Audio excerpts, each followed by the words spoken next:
Hi colleagues, today I would like to discuss with you a problem which we can come across when we are working with Hibernate and Java, and this problem is named N+1 problem.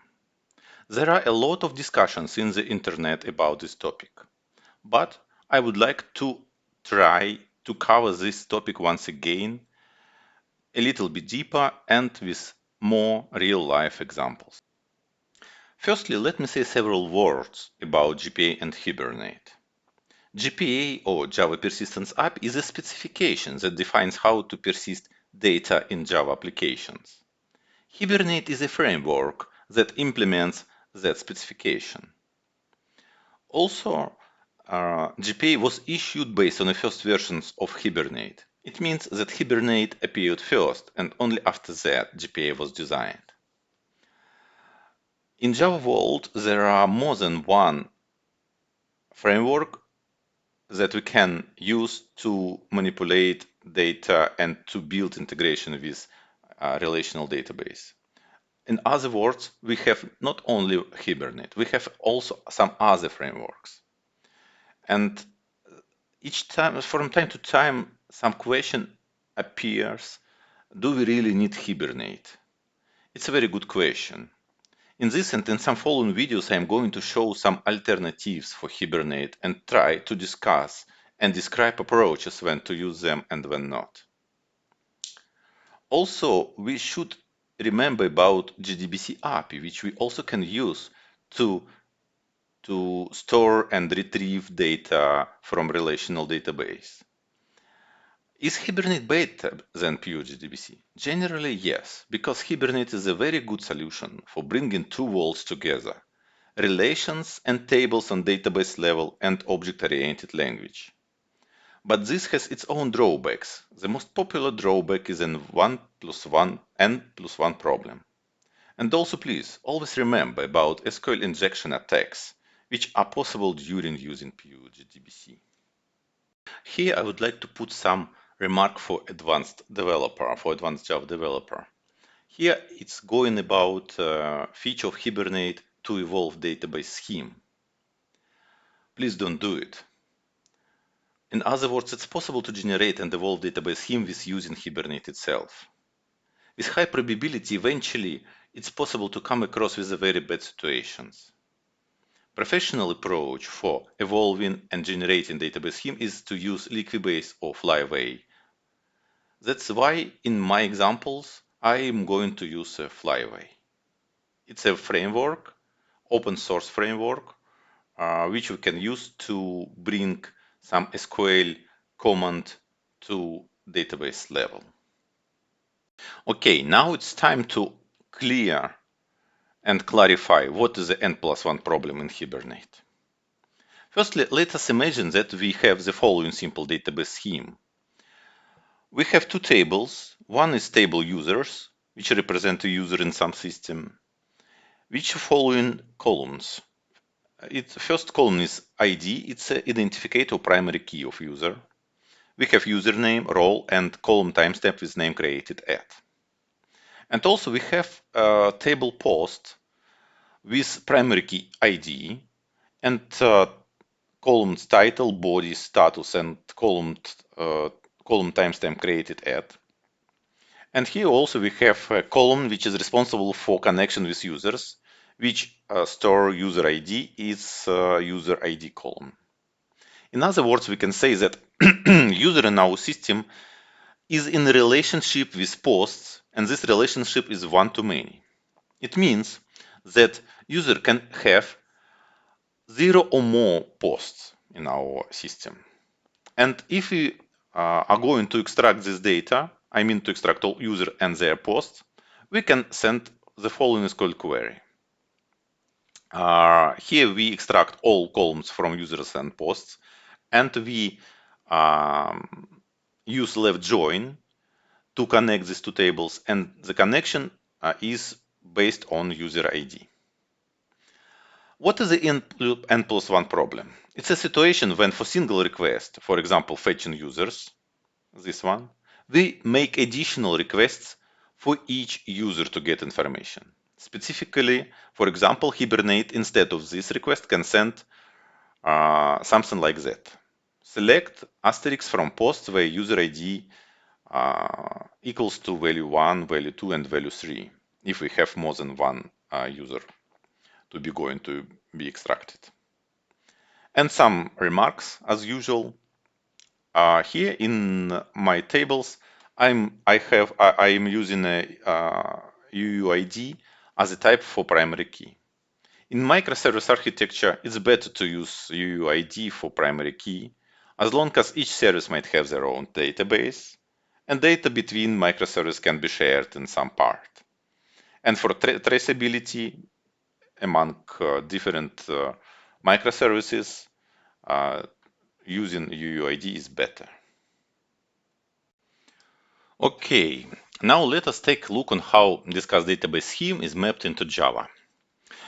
In our database scheme, we have two tables, and in our Java code, we will have two Java classes or two entities. One entity for table users and one entity for table posts.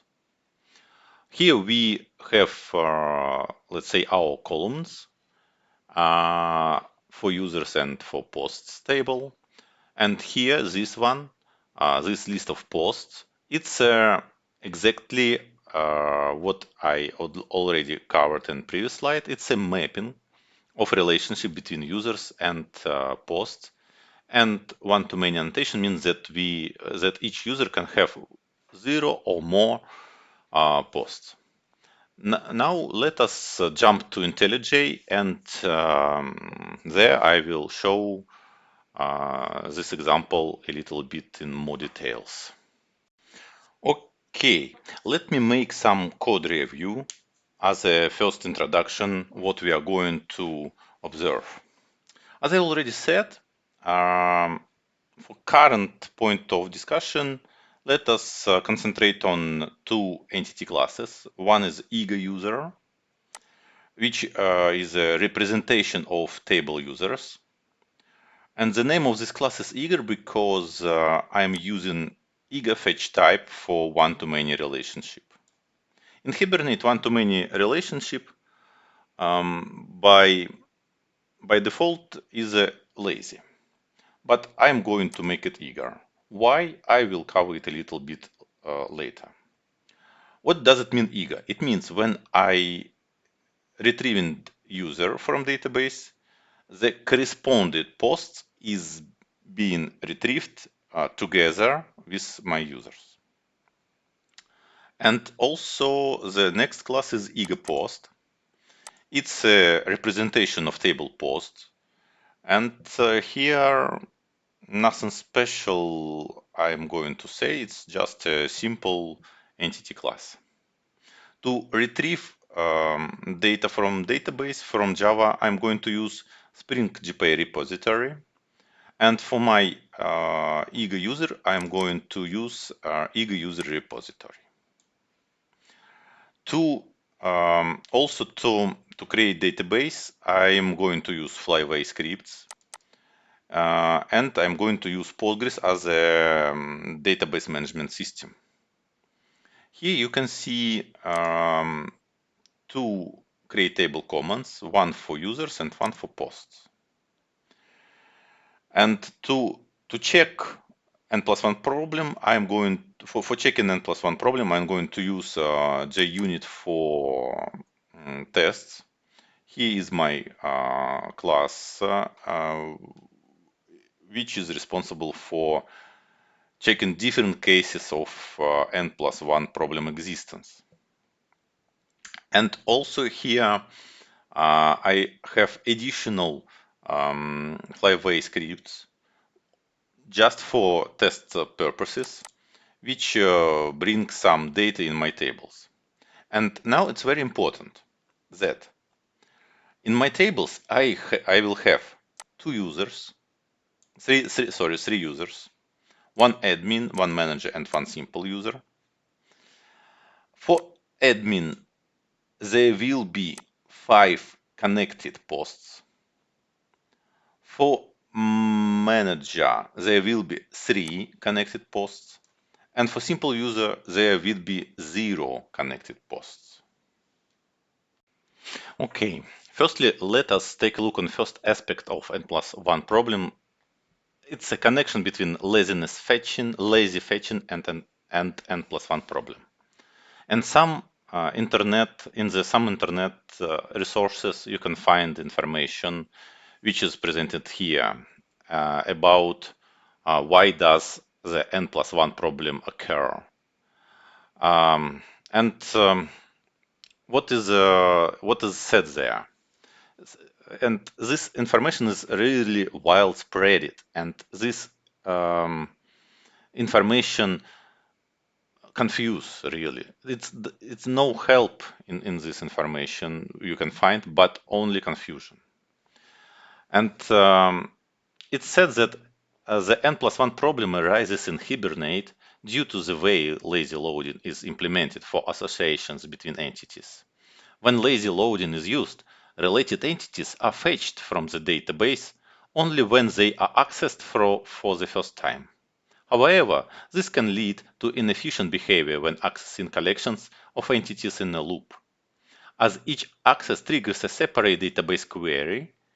For example, if there are n entities in the main collection, Hibernate will execute N+1 queries for fetching the related entities, resulting in unnecessary overhead and potentially poor performance.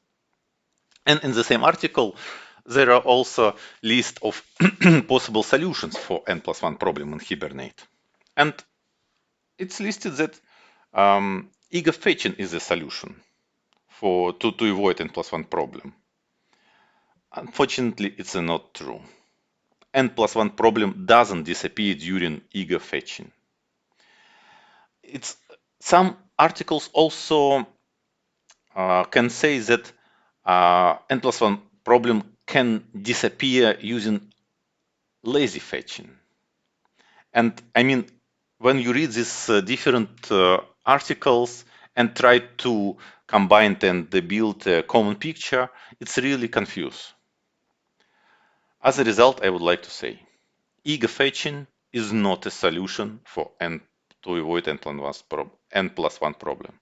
Lazy fetching is not a solution to avoid N+1 problem. It's true that when we use a lazy fetching, we retrieve data less on average, and we have overhead a little bit less when we use eager fetching. But we have overhead less, and we have amount of queries less just due to the nature of lazy fetching. That's why it's not a solution. It's not a workaround. Let us now jump to IntelliJ and take a look how Hibernate behave in case of eager fetching. And is eager fetching a solution for N+1 problem or it's not?